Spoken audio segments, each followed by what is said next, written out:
నా పేరు డాక్టర్ ప్రవీణ్ గోపరాజు. నేను స్పైన్ సర్జన్ హైదరాబాద్‌లో. ఈరోజు మనం స్లిప్ డిస్క్ అంటే ఏంటి? దానికి ట్రీట్మెంట్ ఆప్షన్స్ అన్నీ డీటెయిల్‌గా మాట్లాడుకుందాం. జనరల్లీ మనకి స్పైన్ అనేది వెన్ను ఎముకలు ఒకదాని మీద ఒకటి ఎముకలుంటాయి. 2 ఎముకల మధ్యలో డిస్క్ అన్నది ఉంటుంది. Disc is like smooth material అనమాట. అది గుజ్జులాగా సాఫ్ట్‌గా ఉంటుంది. మనం ముందుకు వంగేటప్పుడు, వెనక్కి వంగేటప్పుడు ఆర్ కుర్చీ నుంచి పైకి లేచినా, పడుకొని లేచినా మనకి మూవ్‌మెంట్స్ అన్నీ వచ్చేవి డిస్క్ దగ్గరే వస్తుంది. సో, ఆటోమేటిక్‌గా డిస్క్ అరిగిపోవటం అనేది చాలా కామన్‌గా జరుగుతూ ఉంటుంది. సో, ఈ డిస్క్ అన్నది ఈ ఉండే పరిధి నుంచి బయటికి జారిందనుకోండి, దాన్ని స్లిప్ డిస్క్ అంటాము. జనరల్లీ మనకి డిస్క్‌లో 2 వెరైటీస్ ఉంటాయండి. బయట ఒక బౌండరీ లాగా ఉండేది యాన్యులస్ ఫైబ్రోసిస్ అంటాము. దాని మధ్యలో ఉండేది న్యూక్లియస్ పల్పోసస్ అంటాం. ఆ న్యూక్లియస్ పల్పోసస్ మెయిన్‌గా ఎక్కువ లిక్విడ్‌గా ఉంటుంది. అది ఫెన్సింగ్ యాన్యులస్ ఫైబ్రోసిస్ దాటి బయటికి వచ్చిందనుకోండి, దాన్ని స్లిప్ డిస్క్ అంటాం. దానివల్ల వచ్చే ప్రాబ్లమ్ ఏంటి అంటే అది మెయిన్‌గా వెనక్కి బయటికి వస్తుంది. వెనకాల మనకి ఏముంటాయి నరాలుంటాయి. అవి వచ్చి నరాన్ని ప్రెస్ చేసిందనుకోండి, నడుము నొప్పి రావటం, కాళ్ళలోకి లాగటం ఇవన్నీ నరం రిలేటెడ్, సయాటికా రిలేటెడ్ సింప్టమ్స్ అన్నీ వస్తూ ఉంటాయన్నమాట. ఈ స్లిప్ డిస్క్ కూడా మనం కొన్ని కేటగిరీస్‌లో ఉంటాయి. ఒకటి డిస్క్ బల్జ్ అంటాం. డిస్క్ బల్జ్ చాలామంది పేషెంట్స్‌లో ఉంటుంది. బ్యాక్ పెయిన్‌తో వచ్చిన వాళ్ళలో ఎంఆర్ఐ తీసినా, ఇన్‌ఫాక్ట్ బ్యాక్ పెయిన్ లేకుండా మనం ఎంఆర్ఐ తీసినా కూడా డిస్క్ బల్జెస్ కానీ, బ్లాక్ డిస్క్‌లు కానీ కనిపిస్తాయన్నమాట. అది కొంచెం ఉండాల్సిందని బల్జ్ అవ్వటం. సెకండ్ ఏంటంటే డిస్క్ హెర్నియేషన్. ఇంకొంచెం బయటికి వస్తే దాన్ని డిస్క్ హెర్నియేషన్ అంటాము. డిస్క్ హెర్నియేషన్ ఉన్న వాళ్ళలో అది ఏ పొజిషన్‌లో డిస్క్ బయటికొచ్చింది. సెంట్రల్ డిస్క్ హెర్నియేషన్ ఉందా? లేటరల్ రీసెస్‌లో ఉందా? ఫొరామిన్ ఆర్ ఎక్స్ట్రా ఫొరామినల్‌లో ఉందా? లొకేషన్ ఆఫ్ డిస్క్ హెర్నియేషన్ బట్టి మోస్ట్ ఆఫ్ ద డిస్క్ హెర్నియేషన్స్ కూడా మనకి సింప్టమ్స్ కాజ్ చేయకుండా, మేజర్ ప్రాబ్లమ్స్ రాకుండా ఉంటుంది. అండ్ ఇంకా కొంచెం బయటకొస్తే దాన్ని డిస్క్ ప్రొట్రూజన్ అంటాం. డిస్క్ ప్రొట్రూజన్ అంటే ఇంకా బయటికొచ్చి స్పైనల్ కెనాల్ డయామీటర్‌ని బాగా తగ్గించటం, నరం మీద ప్రెస్ చేయటం అండ్ ఫొరామిన్ ఆర్ ఎక్స్ట్రా ఫొరామిన్‌లో ఉంటే వాటిని నరాన్ని ప్రెస్ చేయటం జరిగే అవకాశం ఉంటుంది. జనరల్లీ డిస్క్ ప్రొట్రూజన్ ఉన్న వాళ్ళు సింప్టమాటిక్‌గా ఉంటారు.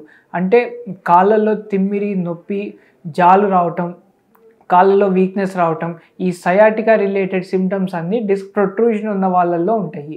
And last is sequestered disc. అంటే పూర్తిగా ముక్క డిస్క్ నుంచి బయటికి వచ్చేసి పూర్తిగా మన స్పైనల్ కెనాల్‌లో ఉండటం లేదా నరాన్ని ప్రెస్ చేయటం జరుగుతూ ఉంటుంది డిటాచ్ అయిపోయి. దీన్ని సీక్వెస్టెడ్ డిస్క్ అంటారు. వీళ్ళు కూడా బాగా సింప్టమాటిక్‌గా ఉంటారు.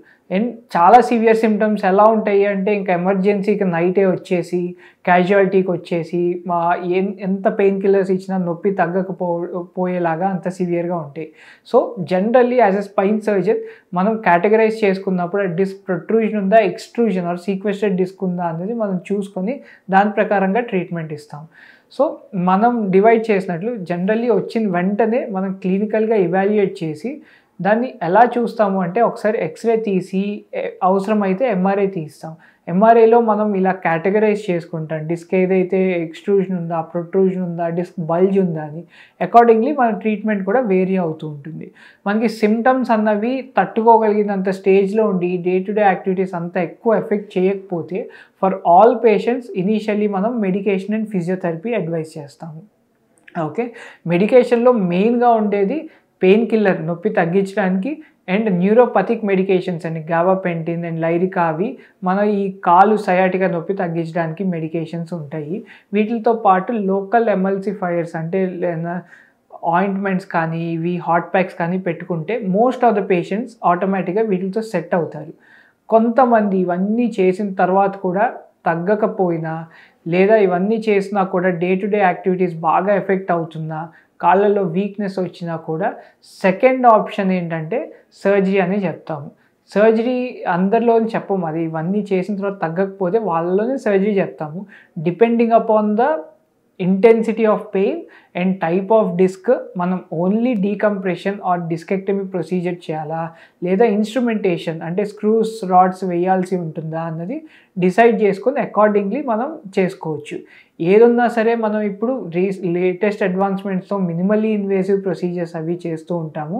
అండ్ దానివల్ల ఏంటంటే పెరి ఆపరేటివ్ అంటే ఆపరేషన్ చేసే టైం గానీ, సర్జరీ తర్వాత కానీ మినిమల్‌గా బ్యాక్ పెయిన్ ఉండటం, ఎర్లీ రిటర్న్ ఆఫ్ వర్క్ ఉండటం ఇవన్నీ ఉంటుంది. ఈ 2 కేటగరీస్ గాకుండా మూడో కేటగరీ ఉంది. దీన్నే స్పైన్ ఇంజెక్షన్స్ అంటారు. ఈ మధ్య దీన్ని ఉండాల్సిన దానికంటే అవసరం కంటే ఎక్కువగా వాడుతున్నారు. బట్ దీని ఇండికేషన్స్ అన్నీ చాలా లిమిటెడ్‌గా ఉంటాయి. దీంట్లో ముఖ్యమైన ఇండికేషన్ ఏంటంటే మనకి సర్జరీ వరకు అవసరం పడదు. కానీ మందులు వాడినా తగ్గట్లేదు, ఫిజియోథెరపీ చేసినా తగ్గట్లేదు అన్న వాళ్ళలో ఇస్తాము. రెండోది సర్జరీ అనేది చాలా భయపడిపోయి ఇంత మనం చెప్పినా కూడా, కౌన్సిల్ చేసినా కూడా సర్జరీ అన్న భయం అనేది చాలామందికి ఉంటుంది. వాళ్ళు సర్జరీ చేయించుకోము అన్న వాళ్ళల్లో కొంచెం లాంగ్ టర్మ్ బెనిఫిట్‌కి ఇస్తాము. అండ్ మూడో కేటగరీ ఏంటంటే సర్జరీకి కాంట్రా ఇండికేషన్. అంటే వేరే హెల్త్ ప్రాబ్లమ్స్ ఉన్నా సర్జరీ అన్నది అసలు చేయలేము because of general anaesthesia, other risk factors ఎక్కువ ఉన్న వాళ్ళలో ఇస్తాం. మీరు ఒక్కటి అర్థం చేసుకోవాలి, injections are not a permanent cure. ఎందుకంటే just like taking a tablet, అది కూడా కొన్ని నెలల వరకే పనిచేస్తుంది. కానీ మళ్ళీ మన మెయిన్ ట్రీట్మెంట్ అన్నది డిస్క్ బల్జ్, హర్నియేషన్ అవి ట్రీట్ చేయకపోతే మళ్ళీ రికవర్ అయ్యే ఛాన్సెస్ ఉంటాయి. సో ఇలా 3 కేటగిరీస్‌లో మనం డిస్క్ బల్జ్, డిస్క్ హర్నియేషన్‌ని మనం ట్రీట్ చేస్తామండి. Thank you so much.